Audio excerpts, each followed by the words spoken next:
We heard you. 9 years of Bring Back the Snack Wrap, and you've won. But maybe you should have asked for more. Say hello to the Hot Honey Snack Wrap. Now you've really won. Go to McDonald's and get it while you can. This episode is brought to you by State Farm. Listening to this podcast? Smart move. Being financially savvy? Smart move. Another smart move? Having State Farm help you create a competitive price when you choose to bundle home and auto. Bundling, just another way to save with the personal price plan. Like a good neighbor, State Farm is there. Prices are based on rating plans that vary by state. Coverage options are selected by the customer. Availability, amount of discounts and savings, and eligibility vary by state. Unfiltered discussions. Unexpected guests.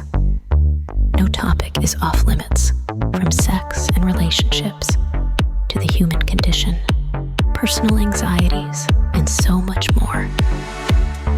The only talk show of its kind in the world. This is The Last Show with David Cooper. Hello, welcome. It's The Last Show. Hope you had a nice holiday, day off. If you had it off, I didn't because I'm here with you now. Don't feel bad. I'm so happy to be. Here are some of the things you'll learn on tonight's program. Things from your childhood that you swore were terrible. Years later, you look back and think, maybe it wasn't that bad or that dramatic. You feel a bit nuts when that happens, but it turns out it's completely normal. In 10 minutes' time, we'll look at new research that shows why your memory doesn't always tell the truth. Then after that, are kids naturally fair or just trained culturally? There's a new global study looking at hundreds of children that might change the way you think about morality and how it's learned. That halfway through the hour. Those are some of the topics we'll cover. There will be more. You will learn more. But for now, let's dive in. Want to be part of The Last Show with David Cooper? Call us and join the conversation. 1-888-505-6644. Do you think your partner's addicted to their phone? Do they look at it constantly while you're trying to have a conversation? What if that little glowing screen they stare at while they talk to you isn't a sign of disrespect? It's attachment anxiety in disguise. So let's ask this question. Has your smartphone become your emotional support blanket? That is what Dr. Claire Hart has researched. She's a psychology professor at the University of Southampton in the UK. Claire, what a joy it is to have you on the show. Oh, thanks. Aren't you glad I'm not staring at my phone while we start talking? I appreciate it. Phubbing, which is maybe my favorite annoying word. It means snubbing people by going on your phone. I think the immediate reaction when you're talking to someone and they whip out their phone and pay attention to it is that it's rude. But you thought to ask the question, is something else going on with that person? Yeah, I think the response, we've done a lot of research on phubbing now, and whenever I do talk about it with anybody, that is the first response. It's rude. But what we wanted to do here was show that, like, for some people, the phone is actually being used as a way of meeting psychological needs. So it's not just about rudeness. It's, for people who are using their phone for reassurance, for validation, for feeling important. And yes, the consequence is that you then phub your partner. But there's a reason why you're doing that. Could it have something to do with anxiety? If it's at a party, maybe social anxiety. If it's when you're alone with your partner, maybe just like a general form of anxiety. Could it have something to do with that? Definitely. I mean, we were actually interested in whether certain people are more likely to phub than others. So we actually drew on attachment theory, which explains how people differ in how secure they are, in their close relationships. Attachment styles, they develop from early experiences that you have, growing up. Most people are generally secure, but there are other people who fall into that insecure category. So you might be high in what we call attachment anxiety, where you tend to worry about rejection and abandonment, and you really crave reassurance. Or you might be high in attachment avoidance, where you're quite uncomfortable with closeness and you prefer emotional distance and independence. So we wanted to see how that impacts, whether or not you're likely to phub and how you perceive being phubbed by other people. So how does my attachment style affect whether I'm going to phub? Side note, I always find this attachment theory kind of rude because there's 4 kinds and only one seems good. The other 3 seem kind of bad. Very true. In our study, we found that people who were more anxiously attached are the ones that really crave reassurance. They were much more likely to feel hurt when their partner phubbed them. completely understandable because they're seeing this as a form of rejection. But they were also more likely to actually engage in phubbing. Oh, no. Which was really, really interesting. That's not good. Those who were avoidantly attached, so they were particularly likely to perceive phubbing, but they weren't actually more likely to phub themselves. Okay, that's probably where I land on the attachment style thing. But then we did something a little bit more interesting. So we tried to look at, like what's that psychological bridge? And we drew out materialism. So we found that people who actually placed greater importance on their possessions, their status, their external sort of symbols of success were actually more likely to translate that attachment insecurity into phubbing behaviors. Interesting. So the anxious partner, the materialistic partner phubs more. That's right. And perhaps feels more hurt by being phubbed at the same time. Yeah. That's got to be a rough way to be, right? Like you're expecting different things from other people than you do from yourself kind of thing. That's right. I mean, some of our previous research actually showed that the more likely that you are to perceive your partner as phubbing you, the more likely you are to retaliate, pick up your own phone and start phubbing in return. Oh, no. Now, obviously, that's kind of dodgy territory because you can end up sort of in this cycle of disconnection. It's a race to the bottom, basically. Yeah, exactly. Ultimately, what you want is to have a good argument about it, to like actually say, well, actually, no, I'm not just going to phub you. I'm feeling hurt by what you're doing. I'd like you to, like try to validate me because I'm currently using my phone to validate myself. The materialism kind of bend to this kind of fascinates me because if someone cares more about status and possession, social media is a great platform both to present your status and possessions and also observe others' status and possessions. We've all seen people with, the Porsche on Instagram or whatever. Yeah, I mean, you're exactly right. Smartphones are like these powerful little tools that immediately allow us to access these things. So that there's those constant opportunities to check your messages, to monitor your social standing, to compare yourself against other people. And that can act as a way of sort of momentarily reassuring you. And therefore, so you're anxious, you use your phone because it's fulfilling those needs. But then because you're using your phone, you're more likely to, phub your partner. There's also this other doom spiral or negative feedback loop. It's like, okay, I'm feeling insecure, so I reach for my phone, which makes my partner feel rejected, so they reach for their phone. That's right. They're not paying attention to me. And then you get that confirmation bias. Yeah, then they're not paying attention to me because they're on their phone. I then feel myself insecure. What can we do to break out of this, Claire? I gotta know. Yeah, that's a really good question. Because most people, when you say, well, how should you deal with phubbing? It's just like, well, reduce the amount of time that you spend on your phone. But I think the trouble is that what we're saying is people are using their phones because they need to have certain psychological needs met. So I think, the interventions really need to be focusing on strengthening like relationship security, reducing reliance on external validation via means of your phone. I mean, they're habit forming. They're designed to be that way. So try to find other more healthy ways that could perhaps involve your partner. But reflect on the values that drive your digital habits as well.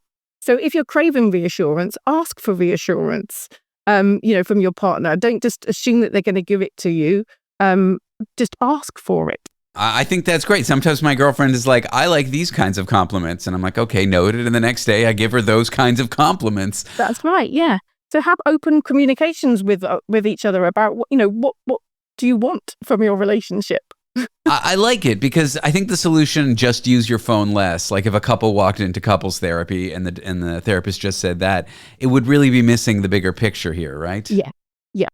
Are phones the problem, or are they just exposing attachment dynamics that were already there, just kind of exacerbating them? Like maybe we shouldn't be blaming the phones after all. I mean, the phones certainly provide a platform to make it easy to be distracted from each other. So that's how they've been designed. But I think that there's more to it than that in terms of, we all have these needs that need to be met. How can we actually go about doing that? So I think, the phone is a platform, but it's not in itself the problem. And for this one, maybe I'm asking for a friend. Side note, I'm asking for me. I feel really old when I'm at a party with young people like in their early 20s, and they're more likely to be on their phones. Me as someone being phubbed, is there some responsibility on me just to not take it so personally? Well, again, I think it's fine to call people out. Just say, hi, I'm actually here. Have a conversation with me. I think, a lot of people do just reach for their phones because it's a habit that they've just got used to doing it. So yeah, call them out. Okay. And that's fine. I'm going to call out the next person who whips out their phone. Claire, I've enjoyed this chat. Thanks so much for being on the show. Thank you very much. Dr. Claire Hart is a psychology professor at the University of Southampton in the UK. Coming up, can a good relationship with the people around you now cause you to rewrite your childhood memories? According to new research, yes, your memory might be more negotiable than you think. Details up next. Want to be part of the last show with David Cooper? Call us and join the conversation. 1-888-505-6644. Planning a wedding shouldn't feel overwhelming. The Knot brings everything together in one place. Vendors who get your vibe, a custom planning checklist, guest list tools, and a free wedding website that syncs with it all. So instead of juggling a dozen apps and spreadsheets, you can actually enjoy getting married. Get started at theknot.com/audio. The Knot. Let's plan your wedding together. Exploring both interstellar and interpersonal space-time continuums. The Last Show with David Cooper.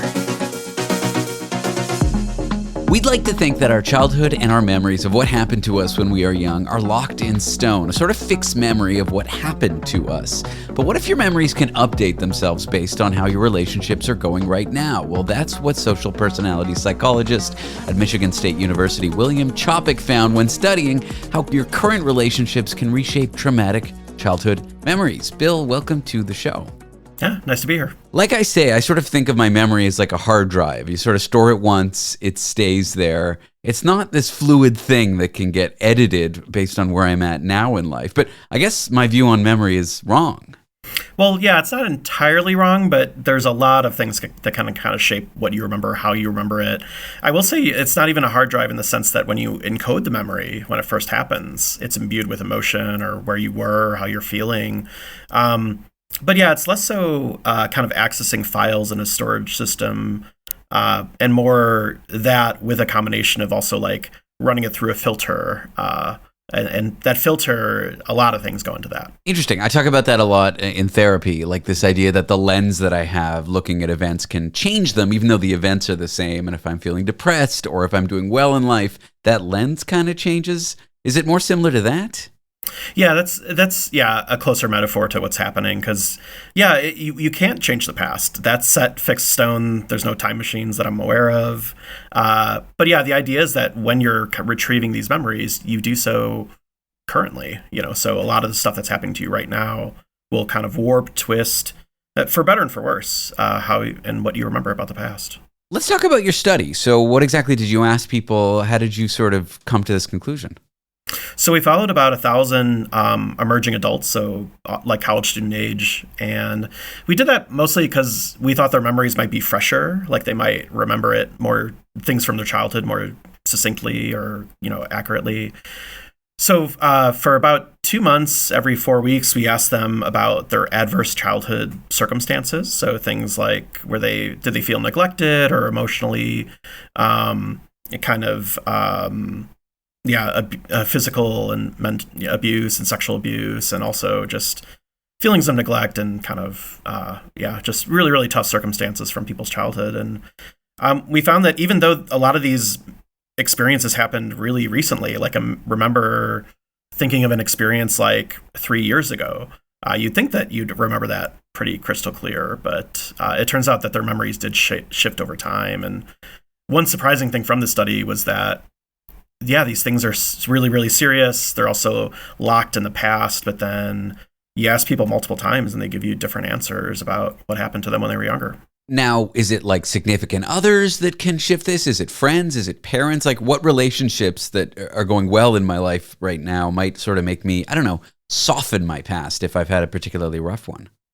Well, all of them are related a little bit. So whether that be like your dating relationship or your relationship with your friends, but then also what's going on in their professional lives as well. So we found some linkages with all your relationships and then all your kind of professional and academic stress, but the relationships that kind of were most closely related to your memories were the current relationships with your parents. So if that was going well, you tended to remember your past with them more fondly. And then when you were kind of argumentative and fighting with them and having more stress and strain, that's when you remember things more harshly, and maybe they weren't as emotionally available, and maybe they weren't as nice as you initially thought. So it kind of waxed and waned a little bit depending on how well your current relationships were going. Now, you focused on young adults or emerging adults, as you say. Do you think as we age, we get more stable in our view of our past, or it would be pretty much the same? I'm almost 40. If I sort of had a great week getting along with my parents versus a rough one, like I had a pretty lonely childhood, but my lens in which I look at my parents now is very soft because I get along with them. Could I fall victim to this sort of like, is it a bias? How would you call it? Yeah, I think that's a pretty good characterization of you don't think you had the best childhood, but then maybe a bunch of other stuff and positive things have happened in your life, and that kind of compensates for the fact that you didn't have as great a childhood. But we've done studies of older adults too. So we have another study of people in their 70s, and we asked them. And again, their childhoods were very far away. So we asked them, twice over a 4-year period, like, how warm was your mom? How warm was your dad? How much did she teach you things? How much did you kind of interact with your parents? And even when people were 70, their answers were changing. So I won't kind of mislead you. They do stabilize a bit, and you get more consistent, and you kind of solidify what your life story was from the past. But then there's a sense in which it still changes when you're older. And that's also linked to, relationship stuff too. So we found like getting a divorce also kind of negatively warped your memories of the past. So you're not out of it just yet. Well, I am divorced. Here's a slightly uncomfortable question here. If like a memory can shift the quality with which we remember relationships and things that happens in our life, does that mean we're kind of fundamentally unreliable narrators of our own story, or is that kind of the wrong way to frame it? I don't know if it's the wrong way to frame it. It's a little too dramatic. So the truth is, we buried the lead where we asked people 3 times about childhood trauma and adversity. And for the most part, they gave really similar answers. So it's not like they went from a 10 to a 1 or a 1 to a 10. But, so they were pretty stable over time. But then, there were certain waves when people kind of embellished the more positive aspects or dwelled on the negative aspects. So we are, to some extent, reliable narrators. But when it gets around the fringes, that's when we start to kind of, editorialize a few of these memories. Now, is there any particular relationship where if it's going positively, it's got a stronger effect? I'm sort of thinking parents versus romantic partners. Yeah, so again, like all the relationships were somewhat contributors to your memories, and they were associated with kind of good and bad relationships. But by far the biggest determinant was your relationship with your parents. And a lot of the participants in the study were college students, so they were still in regular contact with their parents. And actually when people report on adversity, a lot of those experiences involve, you guessed it, their parents. So again, you're in a way, you're interacting with these people and actively reflecting on your previous relationships with these same people. So that, that's one obvious reason why we think they're related, is because, you're thinking of your previous relationship with them as well. Sometimes I feel like I'm out of my mind when I reflect on my 20s, and I think about how tough it was for me and how tough my relationship with my parents was. And then I'm like, well, I get along with them great now. Did I just imagine it? But I guess this study kind of explains my experience a little bit. Yeah, and there's a sense in which a lot of adolescents have that experience too, where they really have a difficult time finding their way in the world and negotiating boundaries with parents. But then over time, we also sort of write and weave our own life story. So, and there's some mythologizing we do about ourselves, but there's also a sense in which we try to make sense and meaning out of these experiences that happen to us. So the fact that you have a good relationship now, despite maybe not a great start, suggests that maybe you've grown in some way. Maybe you've learned from things, and that's why your relationships are better. Do these shifts serve any kind of function? Like, is your memory trying to protect you, maintain an attachment? Like, why would we have evolved to sort of view the past this way when things are going well right now? Yeah, so that's the more controversial part that we're not entirely sure. So in one sense, it's good to be consistent in how you view relationships. So it helps you guide decisions in the world, whether you trust strangers, how you behave on a first date. So there's a sense in which all these memories are sort of integrated. In a way, they sort of are who you are as a person, are your experiences and how you remember them. So yeah, part of it is, forming this coherent life narrative and life story. So in that sense, it serves a function because hopefully by this age, we know who we are as people and why we are the way we are. So it gives you comfort and kind of consistency in your life that, okay, all this stuff makes sense. This is why I am the way I am. And people search their whole lives for that kind of closure. Well, Bill, it's a really interesting piece of research. Thanks for coming on the show and sharing it with me. Thanks for your time. Yeah, thanks so much for having me. William Chopik is a social personality psychologist at Michigan State University. Coming up next, the new study that asks the question, do kids everywhere learn in the same way, or are they programmed by adults with their own local rules? How good are the very young at cooperating? Is it something they learn, or is it something they're born with? The answer in a moment. Want to be part of the last show with David Cooper? Call us and join the conversation. 1-888-505-6644. New Maybelline Serum Lipstick. Maybe it's not just lipstick. It's lush color with endless possibilities. It's serum infused with a hyaluronic acid and oil blend for 8-hour plumping moisture in tone-enhancing shades. It's more than the shade. It's wearing it. You. New Maybelline Serum Lipstick. Maybelline. For those who know that questioning everything includes questioning this show's existence. The Last Show with David Cooper.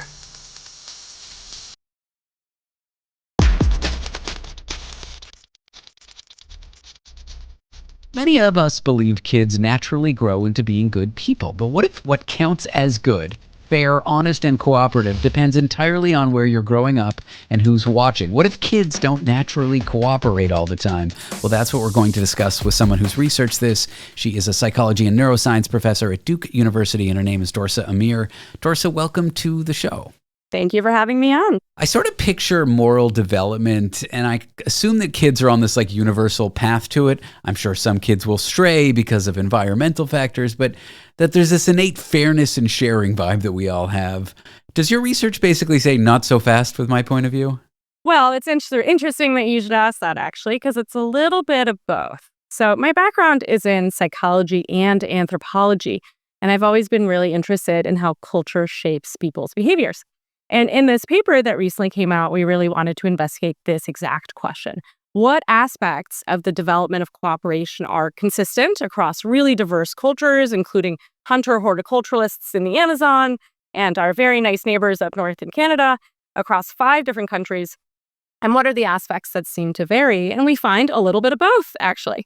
It turns out at younger ages, kids tend to be a bit more self-interested, but as they get older, they really start taking on the norms of their culture. I love that young kids, 5 years old approximately, start off a little self-interested. It is a little relatable. Is it that kids are sort of like little mini resource hoarders at first, and then they kind of grow out of it? Well, as the mother of a 4-year-old, I can tell you, at least my sample size of 1 at home, that's likely true. I think, humans are really interesting in that we cooperate at scales that are just unprecedented in the animal kingdom. We're cooperating right now. We just met. Our listeners are cooperating by giving us their attention. I'm hopefully cooperating by being engaging and polite. And You are. Thank you, and thank you for that. And, I think what's really interesting about a lot of the choices that we make that distinguish us in many ways from non-human primates is that we often make decisions that are costly to ourselves in the short run. But if everyone does it and we all coordinate, then we're all better off in the long run. So for instance, David, if you have 4 candies in your hand and you're asked to share some with me, maybe you just want to keep all of them to yourself. But if you share, let's say, 2 of them with me and I benefit from that, then the next time I have 4 candies, maybe I'll share some with you. So on the long run, if we play this out many times, these kinds of costly actions can actually be beneficial. But it's hard to do because you really want those candies. And this is the kind of choice that children are facing all the time. And it turns out it just takes a lot of time and a lot of cultural input and experience to really, I think, internalize that and understand and be able to make those short-term decisions with this idea, potentially, that in the long run, they're going to benefit you. So how do you test for this? You give kids a bunch of candies. I think Starburst was one of them. I'm not a fan, so I wouldn't want them shared with me, but this is not an ad or a hit piece for Starburst. You give these kids candy, and then you just kind of observe how they act with each other? That's right. And David, if you didn't like Starburst, you would be excluded from our study, in fact. But this is one of the cross-cultural universals that I have documented, is that virtually all the children in all these studies told us that they liked candy and they could participate. So essentially, we do a lot of these tasks very much like how I described, which is that we set up different situations for kids and we ask them to make real decisions about how to allocate different resources. And so in some of our experiments, we used Skittles, and some we used Starburst. And we're using stickers, like things that kids really like and have an affinity for. And we make these very simple types of distribution decisions. So for instance, I might say, okay, the first child who's here is going to get 4 candies. The other one is going to get 1. And then we ask the first child, what do you think we should do? Should we enact this? Do you think this is fair? Or do you think we should reject this? And what you find is that at younger ages in these types of tasks, children are like, yes, please. They say yes to that decision. They get 4. The other person gets 1. Even though they have more and it's unfair in their favor. They don't seem to be that averse to that. But as they get older, in some cultures, it turns out that accepting a distribution like that is not the nice thing to do. In fact, we talked, in addition to testing kids in these tasks, we also talked to other kids in the community, and we talked to adults in the community. And what turns out happening is that what the adults say is the right thing to do is actually where children's behavior starts guiding them. And so even though different adults disagree about what the right thing to do is, it seems that children are going through this process in very similar ways and are integrating the local norms of their culture. And the way we talk about it in the paper is there are just many different routes to cooperation. And to be a good cooperator in one society just has different norms attached to it. And children seem to be really sophisticated at learning and integrating that information into their behavior through middle childhood.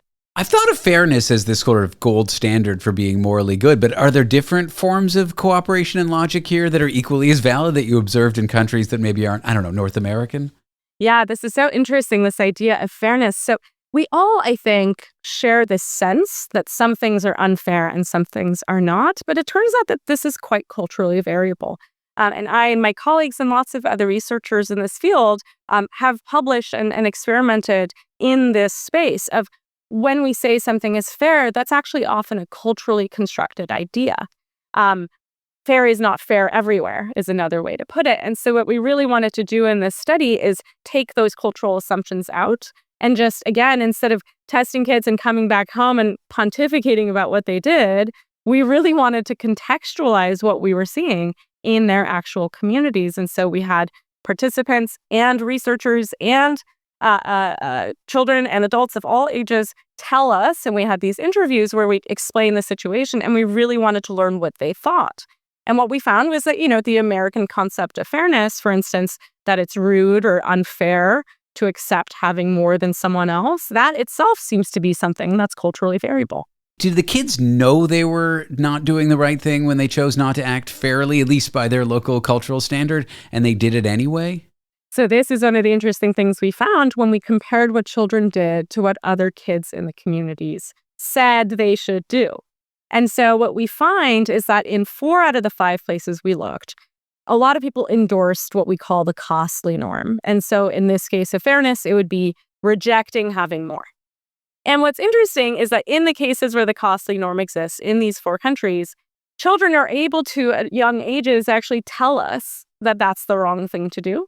But when we put other kids of the same age in that same situation, they end up accepting it, which if you've interacted with children, maybe isn't quite surprising. We call this the knowledge behavior gap, which is what the normative thing is.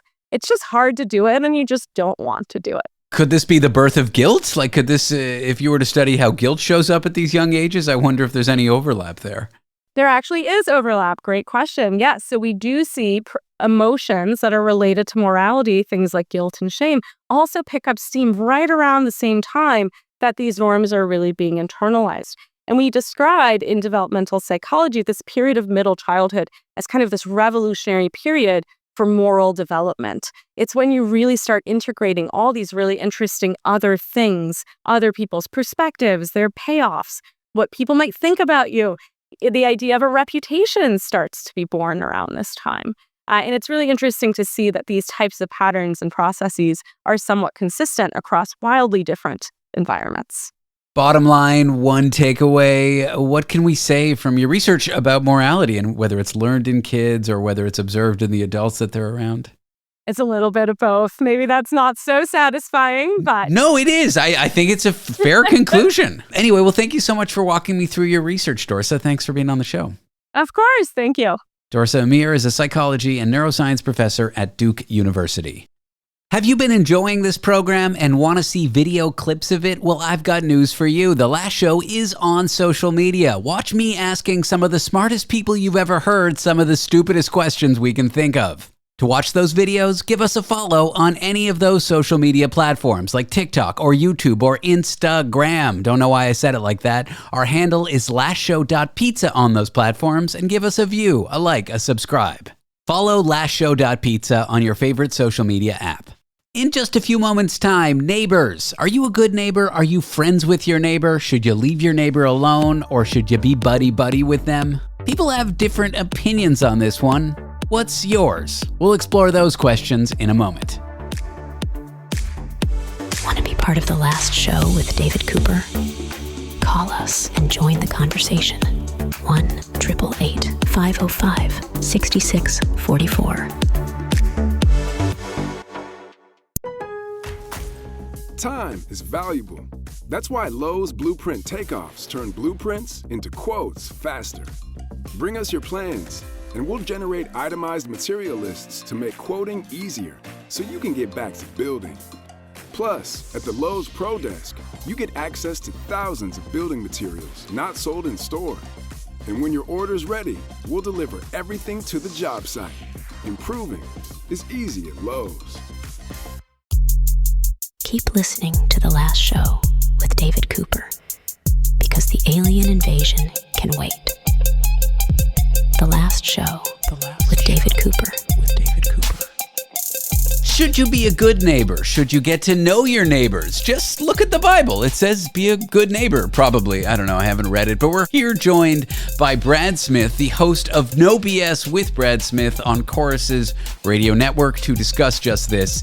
He's a former football player, probably. I don't know, I never watched you play a game. Brad, welcome to the show. No one ever did. I sat on, unless you were 4 rows back behind the home bench, no one ever knew that I was actually a football player. I bet you my old boss from Phoenix, Arizona, who's never been to Canada, knows exactly who you are. This guy watches every sport. Really? And he knows everything about every sport, from like curling to tennis. He loves Canadian football. It's not because he loves it specifically. It's just he loves every sport and knows everything about it. I bet you this guy would know you. That's an issue, but it sounds like Dodgeball, the movie where everyone watches ESPN The Ocho with all the obscure sports. It's like, well, this guy's just trying to find and consume whatever he can. Exactly. Yes. I never watched Dodgeball. Any good?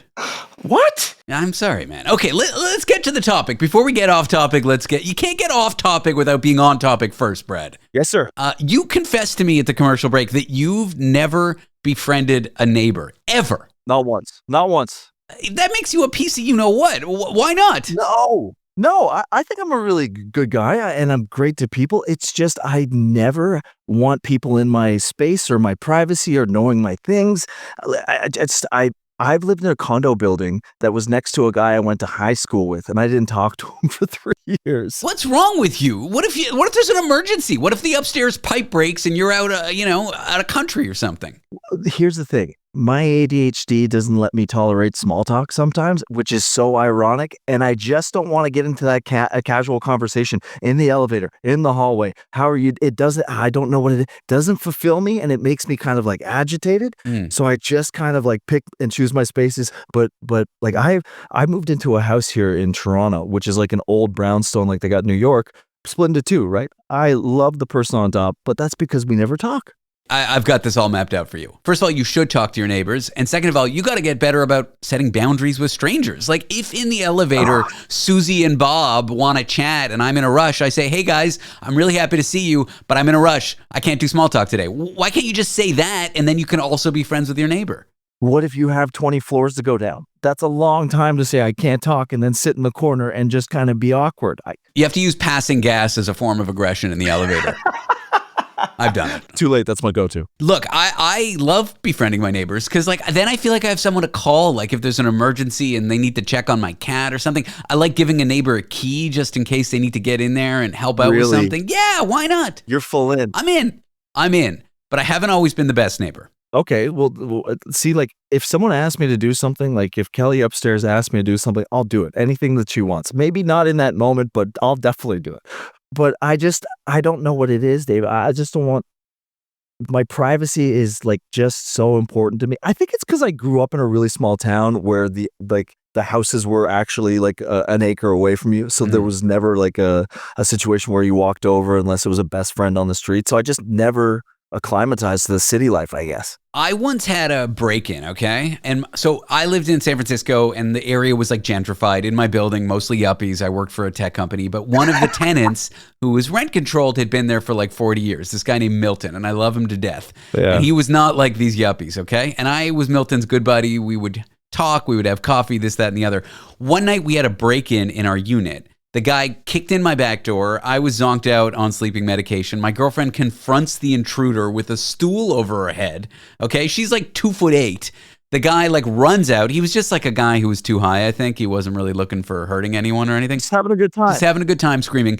He like runs out when she charges him. He trips and hurts himself. My neighbor Milton, this guy in his like late 60s, pins the guy down, waits for the cops, makes sure everything's okay. We were just standing there paralyzed out of fear, and he like took charge of the situation. And when I thanked him, he said, "You're my neighbor, David. I would do anything for you." That's the kind of neighbor you want, Brad. And if you don't befriend them, you're not going to get that neighbor. That was, you know what? I have the antithesis of that story, which I was just telling somebody the other day.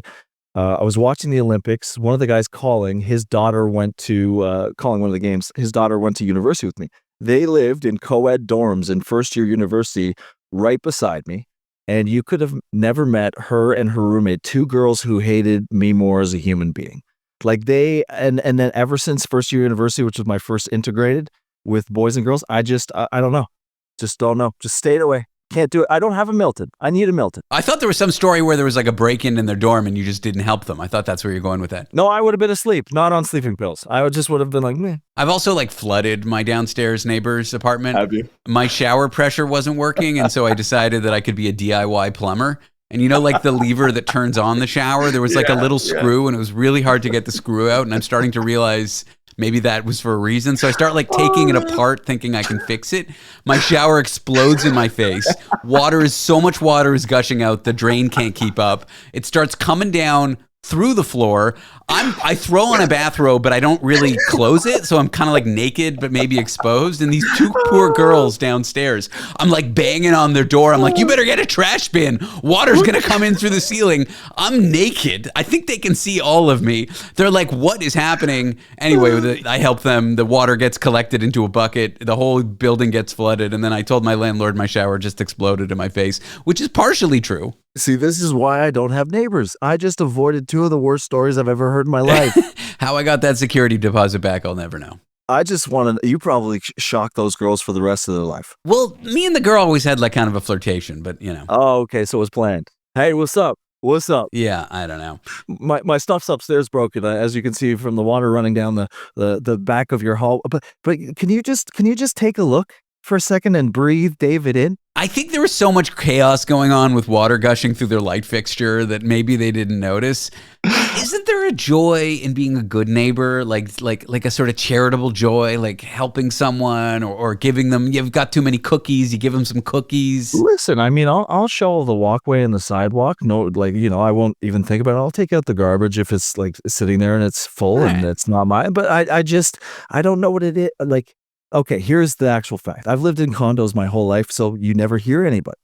In a house, you hear everything. And so I feel like I'm being listened to. I don't know. It's like a constant state of paranoia. Well, you just kind of ignore it. Like, I'm certain my neighbors can hear me shouting as I do the show. I hear their baby crying. I'm worried about something else, though, David, them hearing. Adult activities? Yes. But that's a normal part of life. That's what you're supposed to do in your apartment. Who's going to judge you for that? Have you ever heard yourself make those sounds, David? Nobody wants to do that. No, I'm a traditional guy. I'm saving myself for divorce. I've never done that, which is weird because I am divorced, but that's not important.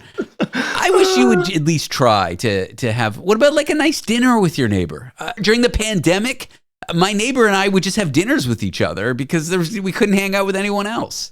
That sounds like my nightmare. What did you do during the pandemic? You just stayed home? I was in a relationship and we got along so well, so we just hung out the entire time. Oh, man. The little neighbor bubble, that was such a special time, and you didn't get to do... You're really trying to push this on me. I think, look, I get what you're saying about privacy and boundaries, but I think you can have that and still be a good neighbor. Here's another bigger societal issue for me. I, again, am so, I'm a complete introvert when I'm at home. I'm quiet. When I'm out the door, I'm snapping. I'm all over the place.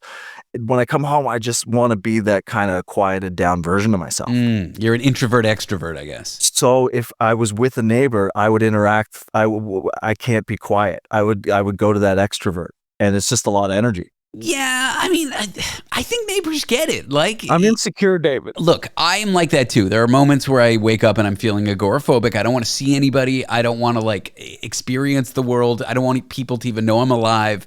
And when you're in that mood, even the neighbors that I'm friendly with kind of get it. You just say hello and keep moving about.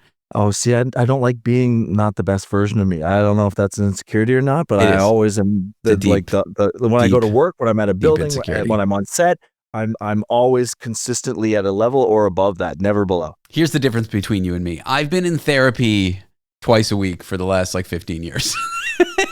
Have you been to therapy? Yeah, of course. Oh, yeah. Okay. Then I thought Since maybe I was 21 years old. But listen, you're trying to get me to push my boundaries here. I'm setting them. You just told me to do that. Fair enough. No neighbors. No neighbors. All right. Well, we're doing lots of BS here with Brad Smith. He's got a show called No BS on the very network you're hearing this show right now. We'll be back with more of him. And what are we going to talk about when we come back? Bad Neighbors Part 2. Bad Neighbors Part 2 or something else. This is The Last Show. I'm David Cooper. Monster Energy.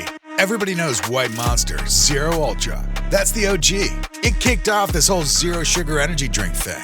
But Ultra is a whole lineup now. You've got Strawberry Dreams, Blue Hawaiian, Sunrise, and Vice Guava. And they all bring the Monster Energy punch. So if you've been living in the white can, branch out. Ultra's got a flavor for every vibe. And every single one is zero sugar. Tap the banner to learn more. Broadcasting intimate details and useless information from an undisclosed location in New York City. The Last Show with David Cooper.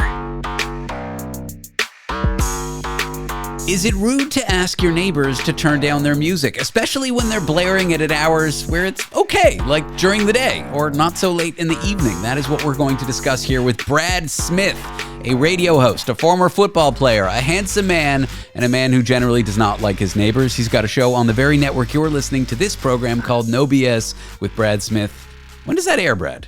9 to 12. Weekdays. 9 to 12. Oh, look at that. That's so great in the morning. Look at you. Had to adjust the sleeping schedule. Still not used to it. But guess what? Waking up at 4:45, I heard was a power move. You should try evenings. It's a nice life. You don't get dinner, though, which is you get a late dinner is all. You know what, though? I will say is that before I was doing 3 to 6 a lot, right? In the afternoons. And you get home and your day's done. I feel like now when you're getting home at 1:30, your 8 hours is done. You feel like the days are longer. How much time was I wasting before? That's the great question, neighbor. See, we got to get on topic before we get off topic. Yes, I keep telling you this. Stop calling me sir. I didn't grow up in the south of the U.S. or whatever. Manners. You're the one who won't be friends with your neighbors, and you're talking about manners. It's true. I am a firm believer that you're allowed to be somewhat loud in your space. Before the break, you were talking about your neighbors hearing you engage in adult activities. I think that's just something you have to accept. You're going to be that guy who throws the party and blares the music. Yeah. And then the next week, it's going to be your neighbor. And if you live in a building with thin walls, you just got to bite the bullet. My downstairs neighbor, she has the occasional cigarette. And I checked the bylaws of my building. There's no smoking bylaw, so I actually can't tell her to stop. And I'm like, look, I smell a little, it's awful. I hate it, but I smell a little smoke once a month. I'm not going to complain about it. If she needs to have a ciggy every now and again, I hate it, but she can do that. And then I get to have my party and she doesn't complain about that. And we live and let live. That is kind of my opinion. Some people don't agree with me at all. They're the ones banging on the door the second you play music at any volume. Where do you stand on this issue? Firstly, your story brings out the French Canadian in me because I would be by the radiator vents trying to smell the cigarette smoke. Secondly, again, like in condos in Toronto, I'm not sure how they build stuff in New York, David, but when you're in a Toronto condo, you don't hear anything. A new build, but the old builds, they don't put like insulation. It's not like double drywalled and all that. I've smoked weed in my condo like constantly. I've Legally, blared I'm sure. blared music. But again, I just moved into this brownstone, and I have the first floor in the basement, and the upstairs person has the third and fourth. Next thing you know, when I move in here, you're just like standard, right? Oh, it's a beautiful place, beautiful place. You move in and you realize someone lives above you. I swear to God, the first person that lived above me was wearing cement bricks because you could hear every single step he took. And I was like, a week in, I'm like, I don't think I can do this. Did you say something? What did you do? No, this is a true story. The worst thing happened. One day it stops, and they found the guy passed away in his bed. Oh my goodness, yeah. Good guy too. I talked to him a few times. I did talk to a neighbor because we're friends with the owner of the house. Rest in peace, good guy. Moved in a nice young lady. Can't ever hear her. She probably put down carpets, which is what I do in our bedroom and stuff. But the noise, you got it. I think I'm kind of with you. Like maybe you should be allowed to do that, but I wouldn't do that because I'd be so hyper focused again on that, bothering that person's day. I had a neighbor, our bedroom was below theirs. We would talk in bed like any couple. Stop it. Okay? We would literally just converse at a normal volume in bed at like 10 p.m. This guy would send an email to the whole building saying, if you're going to converse while you're in bed, do it in the front of the home. And I just refused. I'm like, that's insane. I'm going to talk to my girlfriend while I'm in bed. Okay, so but you could hear upstairs. They could hear you. Could you hear anybody else around you? Was this like a communal thing where everybody on the floor is talking to one another? Well, it was like one apartment per floor. So I didn't hear the basement guy, and I assume he didn't hear me. I heard them in their bedroom. What you guys talk about? I don't know anything. Just you don't talk to your girlfriend when you're laying in bed? Of course I do, but I mean... How was your day, honey? What do you think of this friend? I don't know anything. I used the bed for something different there, David. Well, no, by then we'd been dating for years, so that just stops after, the first 6 months. But I'm just like, I'm going to have a conversation with my girlfriend in bed, and I'm going to do it at a normal volume, and I've received your email. I will not shout, but I'm going to be talking in my bed at like 10 p.m. I wasn't doing it at 4 a.m. Okay, here's a question. Besides from the last segment, Milton, the hero that saved your home intrusion. Yeah. Who's the best neighbor you've ever had? My friend JJ, who used to call into my show when I was hosting an overnight program. I was always scared that I wouldn't get callers because I was on at like 2 a.m. and I'd throw to the phone. I did that too at the beginning. Yeah, so you throw to the phone at 2 a.m. on the radio and you're like, who's going to call? So I would text him. He'd be on the West Coast, so it'd only be 11 for him. And he would always be the first one to call my show.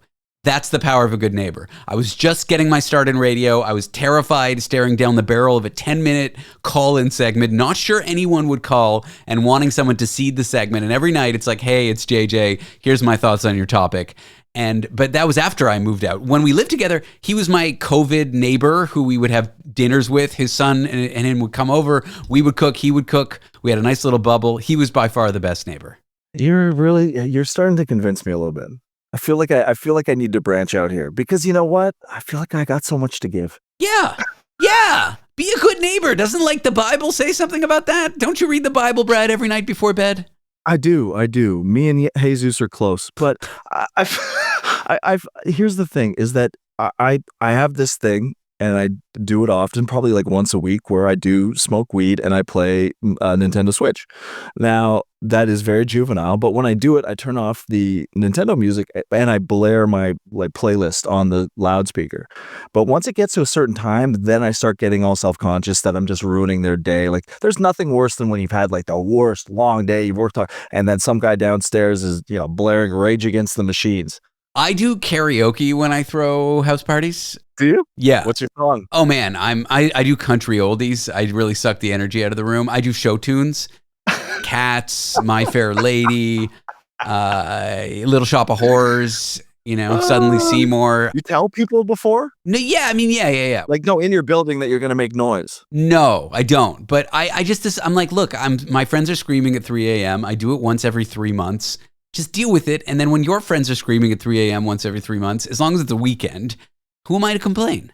Yeah, no, I get it. I think I feel like I've grown up sheltered now. Listening to you, I don't know where I became such a recluse here. Where are we with dogs barking at all hours? Because that's where I'm like, oh my, because that's so hard for people. Like, how do you get your dogs to stop barking and yet your neighbors hate you? I fortunately have never dealt with a loud dog neighbor. I don't know what I would do. I had one in my very first condo before I even had dogs, because I've had dogs my whole life, and it's atrocious. It is atrocious, especially the ones with separation anxiety, especially when they're in a 500 square foot condo for 8 hours. They're locked up. And in some cases, the owners just don't even know, right? Because they're out. Have no clue. And the dogs are barking. My cat wails when I'm not home, but he's relatively quiet. He's a cat. Like, how loud is a meow, really? I had Kel from upstairs come down the first time we really crossed over, and she was like, "You have a dog?" Because I have a golden retriever, and she's like, "I'm like, yeah." She goes, "I've never heard her," and I was like, "Yeah, Charlie's barked maybe 10 times in her life." Like, having that, they're like, I don't know if you have this with your cat, but do you know when they're like sick and you just can't help them, and you get that frustration level of like, I can't do anything, I can't do anything. I have that with my dog and her nails. She won't let me cut them, but when you're hearing someone else's dog bark through the door is the only time you can get me, Brad Smith, to want to football run through that door and go, what the hell do you think you're doing? There's other people living in here. That's the great question. I don't know what you do with that. Well, Brad, you may not be a good house neighbor, but you're a great radio neighbor. You've got a show on the very network that people are listening to this one. It airs at 9 a.m. It's called No BS with Brad Smith, and I consider you a great radio neighbor, Brad. Thanks for being on my show. Buddy, I love talking to you all the time. Oh, what a joy. Yeah, and just to screw you over then, thank you, Dave. Oh, it's David, Brad. You know that. I know. Terrible neighbor. Let's take things in a more serious direction now. Here's who's coming on the show next. A woman who, when she lost her father and was grieving, kept seeing the number 23 everywhere. She felt it was a message from the beyond, so she turned those eerie coincidences to 23 intentional dates with her late father. If that's not devotion and an interesting way to process grief, I don't know what is. We'll talk about surviving loss and those 23 dates in a moment. Want to be part of the last show with David Cooper? Call us and join the conversation. 1-888-505-6644. From athletic stuff like a full court pickup game, swish, to athletic-ish stuff like a half-mile stroll. Get those steps in. Head to Sierra or Sierra.com for the brands you want at the prices that let you do it all. From athletic to athletic-ish, Sierra's got it. We're here because your heightened awareness deserves heightened entertainment. The last show with David Cooper. When our upcoming guest's father died, the number 23 started following her around. It was on receipts, clocks, even hiking trails.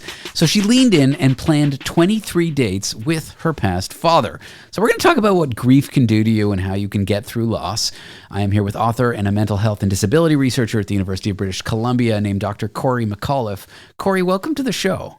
Thanks so much for having me. This 23 thing is so intriguing to me. Your father passes and you start seeing this number everywhere. What do you think is happening at this point? I'm super confused at first, and I thought I was making it all up because why? And the number 23 with my dad didn't mean anything. So it wasn't like, oh, my dad loved the number 23 and it starts showing up.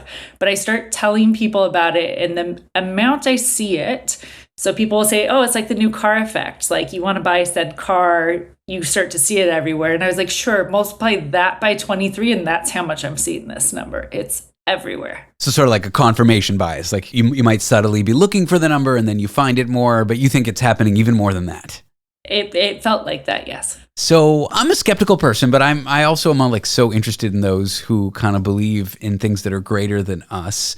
At what point do you think, okay, this is not just a coincidence, this feels like it might be contact with a lost loved one? Yeah, it was the day that I was going through my email around lunchtime, and these 3 incredible emails come through. I've won award, I've won money, I've been elected to this like committee, and I was like, whoa, this is so cool. And I call my mom, I tell her I'm so excited, and she goes, you know what today is, right? And I was like, oh, somebody's birthday? Like, what did I miss? What's today? And she's like, it's the 23rd. And I was like, come on, like, there's no way. And so it felt like, in a way, that this had been building up to say, pay attention, like something's coming. And that was the moment that things really tipped over. And I started realizing, okay, start paying attention to what's going on and how this is working. And how do we link all this to like grieving for a lost loved one? Like, tell me a bit about your dad. Why do you think you made this connection? Yeah, I think, there's so many different ways that spirit shows up for all of us. So for some of my other family members who have passed, they show up as birds, or there's different signs that they've kind of come through. And I hear that from so many other people. My mom firmly believes that a bird in her backyard is her father. This happens a lot. Yeah. There you go. It happens everywhere. And so it's something that, even if we're meaning making and trying to make sense of what has happened with this relationship, for me, it's a way to continue the relationship. I call it my new calling card. I used to call my dad at least every week to check in and have this conversation with him. And now it feels like sometimes it's his way to be like, you haven't called me in a bit, or, hey, how's it going? Or just a little nod of the head.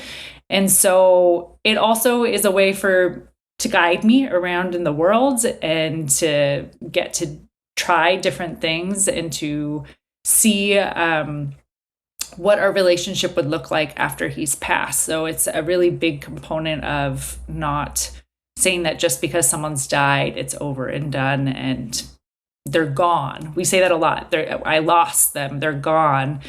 And to me, it was more like I kind of misplaced something, and I was trying to figure out how to like turn that volume back on and figure out how to reconnect. Talk to me a little bit about grief's kind of weird timeline. I've observed this in my own life, that it doesn't all happen like at the funeral the week after. It can come and go. There's an ebb and flow to it. Many years later, it can hit you like a ton of bricks. Is that something that you've found? Yeah, absolutely. I often say in my book how it felt like a roller coaster.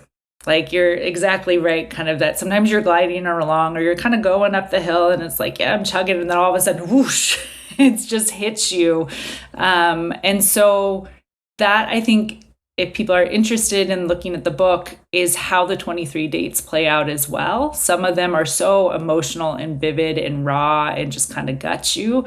And other ones are so fun and freeing and easy. And I still remember, I want to say it was year 3, maybe year 4, 2 days later after the date of my dad dying, I realized I had missed the date. I realized I had forgotten that was the date he died. And that's what gutted me, was the reminder that like I didn't remember and how like terrible that was. And now I'm 7 years out. And those days, I take a lot of joy in them of connecting back with him in some unique and fun way rather than feeling so gutted. But I could say there's probably things coming in my future life that is going to make me really sad that my dad isn't physically here to be here with me. What are some of these dates with your dead father? Like, what are the 23 dates in the book? Yeah, so there are all sorts of different things. The first one, I go out to a horse and dog rescue because my dad was a equestrian rider when he was younger. And so the first date I felt like, okay, I have to do something my dad would like. So he'll show up and he'll be there with me. And I will say, I was kind of questioning myself, like, are you even here? Am I just totally making this up? Like, what's going on? He did eventually kind of show up where I was like, oh, there you are. The second date, we went to Broadway. We went to The Lion King, where a friend laughed at me and was like, you know that The Lion King is about Simba, whose dad died, who then guides him from above. And I was like, oh, interesting. No, I did not put that together. It's a weird coincidence. I like it. Yeah. And then my favorite part was she said, oh, did your dad like Broadway? And I was like, no, he hated Broadway. Like, he would have never gone in person, but he's dead now. So like, I get to choose. But yeah, there were dinners, coffee dates. There's been road trips. The date number 23 lands me in Ireland, where I do an ancestral healing journey to kind of learn more about our family and those experiences as well. What can a journey to kind of an ancestral homeland or whatever, what can it teach you about yourself or your dad? Yeah, for me, I think what was really sad or hard is that the New York Census fire back in I think it was the 1890s, burned kind of our lineage and history. And so I don't have a direct knowledge of who came over. I know once they came to the United States, kind of who they were. But so what I did on that trip was I checked in with Spirit and I said, hey, like, what do I need to know? You show me. And so for 3 weeks, besides the first 2 lodgings I had nothing planned. I took 3 weeks and let Spirit guide me, the number 23 guide me, and the places, the people, the experiences I had were some of the most incredible journeys of my entire life. Given your journey with grief, your openness in writing about it, talking about it here with me today, what would you tell a listener who's hurting right now? Maybe they lost a parent or someone close to them. Like, what's one small thing they can do to stay connected with the person they've lost, a journey that you've been on? Yeah, I did a workshop a little bit ago on how to date your dead people, and it can be as simple as just calling them in, like inviting that connection. It can be really simple and easy. It can be grandiose and big, but validate it. I think the biggest thing people say to me is like, well, I think it's happening, but then I think I'm just making it all up. So just know that if you have senses of people around you or that you're connecting with them, that it's real, it's true, and that they're there to help connect with you and guide you and to love you. So that would be my offering to them. You can find details about Corey's book, 23 Dates with My Dead Dad, at CoreyMcAuliffe.com. Dr. Corey McAuliffe is an author and a mental health and disability researcher at the University of British Columbia. Corey, I've enjoyed chatting with you. Good luck with the book, and thanks for being on the show. Thanks so much. I appreciate it. Do you like what you hear, but you're just tuning in, or you're not going to be with us the whole night and you want to catch the parts of this show that you missed? Well, guess what? There's a Last Show podcast. On it, you can hear entire evenings of this show in podcast form, or listen to some select interviews that you loved again. You can even send those podcast interviews to friends. You have friends, right? Because I definitely do, I swear. The Last Show podcast. To find it, head to our website. That's at www.lastshow.pizza. That's .pizza, not .com. Or you can search David Cooper Last Show in your favorite podcast app. When our show pops up, you can subscribe and listen to all that great stuff I just mentioned. In a few moments, a comedian who books the strangest comedy show I've ever heard of. And it's not because of the comics, it's because of the audience. It's at a cat cafe. That's right, cats running around while people are trying to crack jokes. Want to be part of The Last Show with David Cooper? Call us and join the conversation. 1-888-505-6644. Your above average intelligence brought you here. It deserves above average absurdity. This is The Last Show with David Cooper. Imagine doing stand-up comedy for cats, full stop. Okay, maybe not full stop, but imagine going to a comedy showcase at a cat cafe with little critters running around while the comics are trying to make jokes. That is exactly what my friend Marty Cunnie does. He puts on a show at a cat cafe here in New York. Marty, welcome to the show. How's it going? It is going well. Before we start, what is a cat cafe? And side note, how can they serve coffee? How does the health board even license this place? Well, let's start with the fact that calling it a cafe is a bit of a stretch. It's really just an adoption center. It's a shelter that has, during its regular hours, people pay to go hang out with cats for half-hour increments at a time. And then there's other activities they do. I know they do a cat yoga there. They'll have the occasional music night. I think they had a paint and sip, that kind of thing. But we're a monthly, bi-monthly event doing comedy there. And so, yeah, there's the cafe itself at any time has at least 100 cats, but they're in, separate wings of the cafe itself. So the portion that we're in is probably about 40 cats running around at any given time. And it's not like the pound where they're all in cages. They are literally running around, running amok, getting into fights. These are free range cats. Okay. They are they own the space. I mean, if you know cats, it doesn't matter how many of them are fighting for an area. They're all just kind of like, this is my spot. A stand-up comedy show in that environment, how much of that show is about the comics and their material, and how much of that show is just about observing the cats, commenting on the cats getting into a fight, humping each other, doing things like this while you're trying to do your act? Let's say 80-20. So 80%. I mean, the show was good. The show's great. I mean, because they're like, the comics on it are really strong. They're really funny people, but the cats provide just enough distraction, you know. And like, I feel like every comic has ADHD, so like they can't not talk about the cat that's like walking in front of them.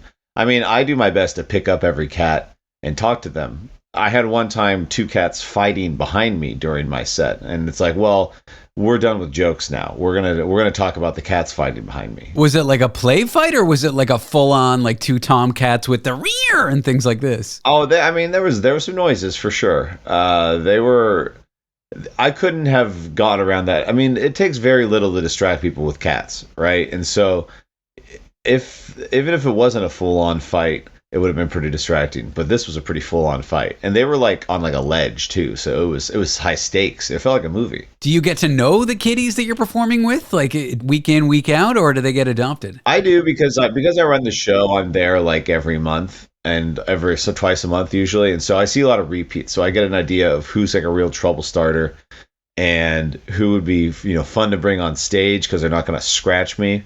Even sometimes I'm wrong. Sometimes they'll scratch me anyways. They don't care. Cats. How about them? You and I are both secretly cat daddies. Well, me not so secretly. There's no secret. Yeah. Do you like dogs at all? Because I feel like dogs teach you about unconditional love, but cats teach you about boundaries. I've heard that you should only date men who know cats because they'll be good respecting your boundaries. Yeah, I feel like that can't be true because I do not respect my cat's boundaries, but they also do not respect mine. So, there's a little give and take there. I see where people come up with that statement, but that is assuming you have a prototypical cat, and I don't think I do. I got the likes a slap on the butt, yells at me, loves a belly rub. I mean, I have a dog-like cat.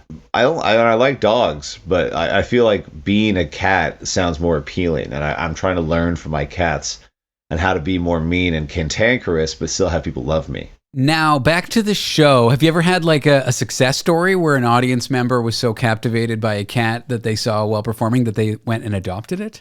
I think we've had a couple. Yeah, I don't get a follow-up from them, but we've definitely had some people there that are people that have adopted from the cafe. I know a couple of comics who have gotten pretty close.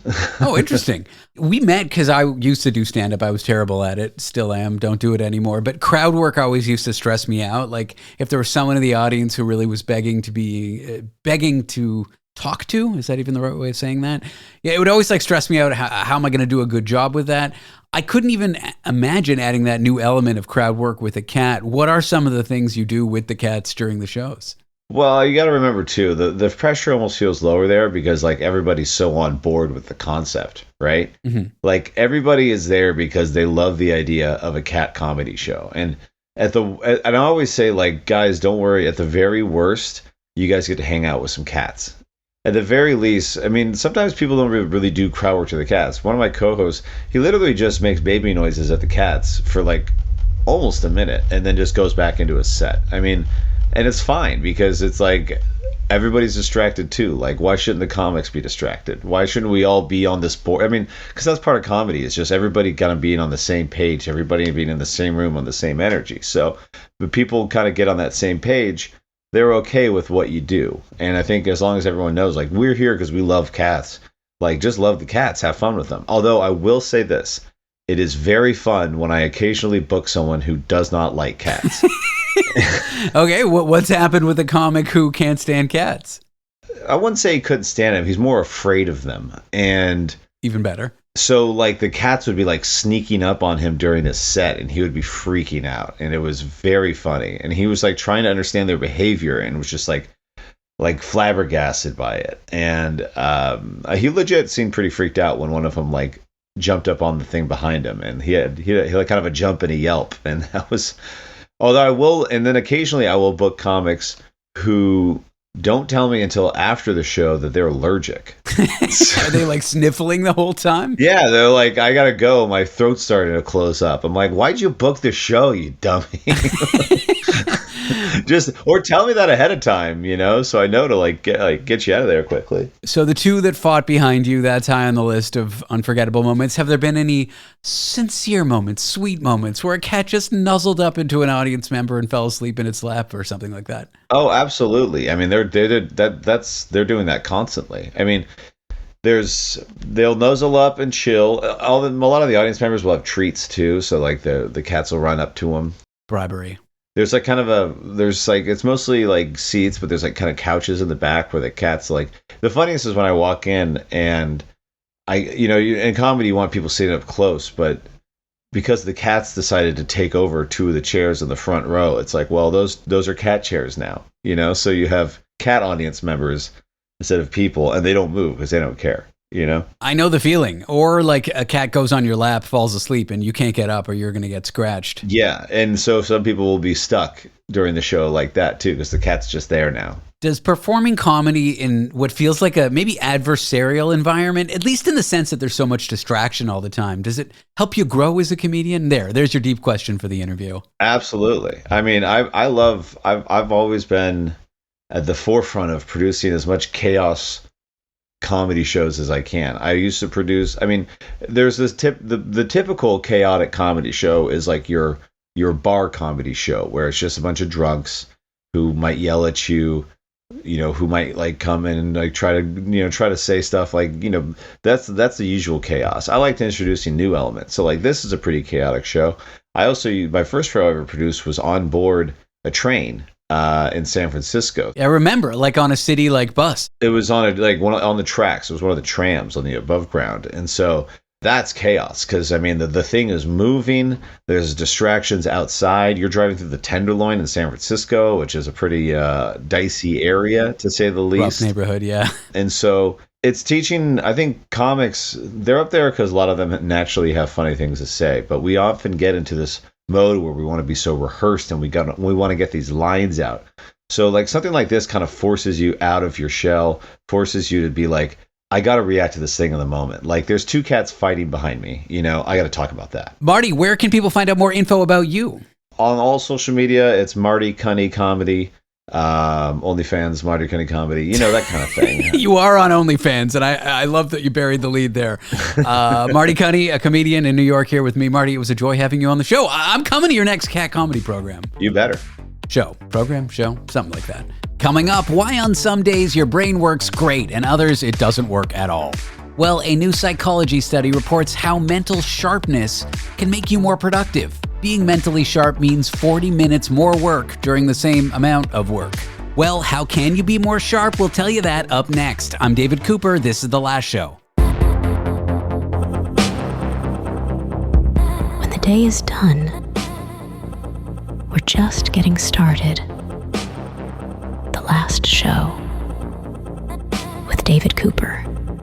Some days your brain feels like a laser. Other days it can feel like chunky soup. Well, there's new research hot off the presses showing that if you somehow manage to be mentally sharp, that can give you a productivity boost that equals 40 minutes of extra work. Want to work less? Be sharp.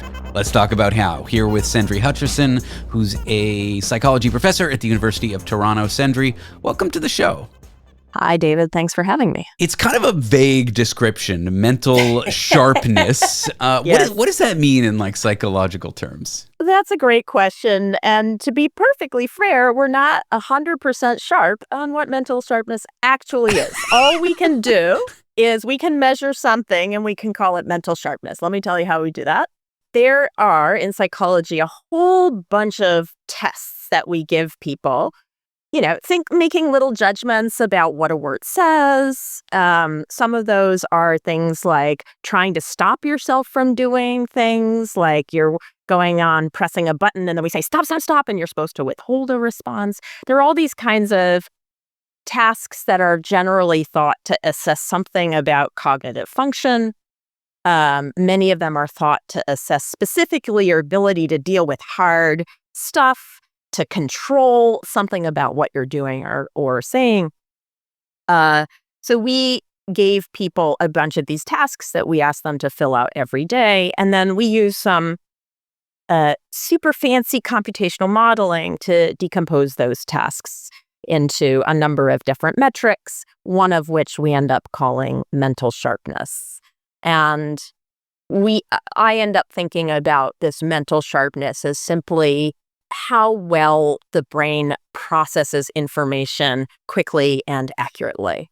And we're not saying they're sharp people. We're saying people have sharp days. There are days that we have that are sharper than others. Yeah. And in fact, one of the really interesting things we find is because we measure people for 3 months. So we can say on average who is, the sharper bulb and who is not. And that doesn't correlate with goal achievement in any way. It's really this within person fluctuation. The days when you're better than your average or worse than your average. So I want to talk about when you're having a sharp day, how much more productive you are. But before that, how can I have a sharp day? Do I just drink 10 pots of coffee? Do I just make sure I got my 8 hours of sleep? Is it a luck situation? Am I rolling the dice? How can I guarantee a sharp day? Well, according to our work, which I will point out is entirely correlational, sleep. Absolutely. We find that people are sharper after they got a good night's sleep. We find that there are a lot of emotional factors, so different mood states. So if you're super depressed, you're kind of fuzzy. Interestingly, if you're super anxious, we find that you're sharper. If you're excited, we originally thought that being excited would kind of pep you up and make you sharper, but it doesn't. It actually makes you, according to our metrics, a little bit fuzzier. We also find, interestingly, there are lots of debates in psychology about whether working hard makes you less sharp in the long term. And we find some evidence for that. So a single day doesn't really have any effect. Like working hard for one day doesn't really have any effect. But if you've been grinding for a full week, we start to see those effects build up so that you're a little bit less sharp at the end of that week. Okay, I have pretty good context. I have a pretty good idea of what sharpness is, what a sharp day looks like, how I can have one. Let's get to the headline number, about 30 or 40 minutes of extra work. So if I'm having a sharp day and I put in a full day's work, I get just shy of an hour, close to half an hour. But how does that work? Yeah, so what we did is, in addition to measuring these fluctuations in mental sharpness, we asked people every day, how many hours did you work? And then we just asked them about their goal achievement, right? They had told us about different goals, and we measured a whole bunch of these subjective measures of how much you got done. And so we can say, how much does an hour of work allow you to get more stuff done? And then we can do the same thing for mental sharpness, not in terms of hours, but just, sort of your highest days versus your lowest days. And so we can put that variation into terms of how many hours is it equivalent to. And that's what we ended up finding, is that when you do that, you find that sort of your best sharpness days compared to your longest hour days is roughly, the effect is about 25% of number of hours worked. And that ends up translating into around 30, 40 minutes. Can I do other things like to have a more productive day, like be super conscientious or work on my own personal level of grit, my ability to persevere? Yes, absolutely. And in our study, we definitely found that people who said they were super conscientious, super gritty, super self-controlled, on average reported getting their stuff done better. We don't actually know, interestingly, how to really make people more conscientious. It's a big issue in the field. We can measure conscientiousness. We can show the people who say they're conscientious do better, but we don't know exactly how to make somebody, how do I get more of that? And that's one of the exciting things about mental sharpness is I think we might be able to say, as we've discussed, how do you get more of mental sharpness? Interestingly, the other thing that we found was that mental sharpness, the effects of mental sharpness from day to day, don't really vary as a function of whether you're conscientious or not, gritty or not. So conscientious people have good days and bad days as much as the slackers do. And some of that we can tie to sharpness. On a low sharpness day, let's suppose I have one. Am I doing less? Am I setting like goals that aren't that are way more easily achieved? Am I just stalling? Am I doom scrolling? What am I doing on a low sharpness day to make me less productive? That is a really great question. We don't yet have a really great answer for you. I wish we did. No, it's okay. What we can say is we do think that you are just working more hours. So it's like you're able to push through a little bit, maybe more than you would normally. But the effect of mental sharpness actually stands apart from its effect on how much you're working. We tried to measure a number of other things around, like, what are people doing as a function of mental sharpness. We do find that they set harder goals for themselves on days when they're mentally sharp, and particularly in this group of students, we find that they're much more likely to set their academic goals on days where they're feeling super sharp, and to basically be engaging in like self-care or like goals around family or friends on days when they're not as mentally sharp. So it does affect the goals that you're setting for yourself. Interestingly, we find that it seems to help you get your goals done, regardless of whether those goals are academic or non-academic, which I found a little bit surprising. Based on what you know, based on your study, based on your research, suppose someone listening wants to maximize being great at what they do, to maximize the odds they'll have a very productive day. What would they take away from your research? Sleep well. Punctuate periods of hard work with enough rest to recover. And interestingly, don't necessarily shy away from all negative emotions. It's actually okay to be anxious as far as we can tell, to allow yourself a little bit of the nerves to kind of goose the system, but don't let yourself fall into depressive traps. Find something to get yourself out of that, whether that is sleep or exercise or hanging out with friends. Take that, my therapist. There is some benefit to me being anxious all the time. It's not what you're trying to say. It's not exactly what I'm trying to say. I'm not suggesting you stop taking your meds. A little bit more anxiety helps. We don't actually know whether a lot more anxiety might hurt, and it kind of looks like other work suggests that might be true. Well, Cendri Hutcherson is a psychology professor at the University of Toronto. Cendri, I've enjoyed the chat. Thanks for sharing your research with me. Me too. Thanks for chatting. That is a wrap on the show and the night. Thanks so much for tuning in. Don't forget to subscribe to the Last Show podcast. If you want to hear the audio from this program again, maybe send some of the great interviews you heard to a friend, or check us out on social media, where you can watch video of us asking some of the smartest academics some of the stupidest questions we can think of. Our handle on social media is lastshow.pizza. That's on TikTok, YouTube, and Instagram. I'm David Cooper. This was The Last Show. Well, the holidays have come and gone once again, but if you've forgotten to get that special someone in your life a gift, well, Mint Mobile is extending their holiday offer of half off unlimited wireless. So here's the idea. You get it now, you call it an early present for next year. What do you have to lose? Give it a try at mintmobile.com/switch. Limited time 50% off regular price for new customers. Upfront payment required. $45 for 3 months, $90 for 6 months, or $180 for 12-month plan. Taxes and fees extra. Speeds may slow after 50 gigabytes per month when network is busy. See terms.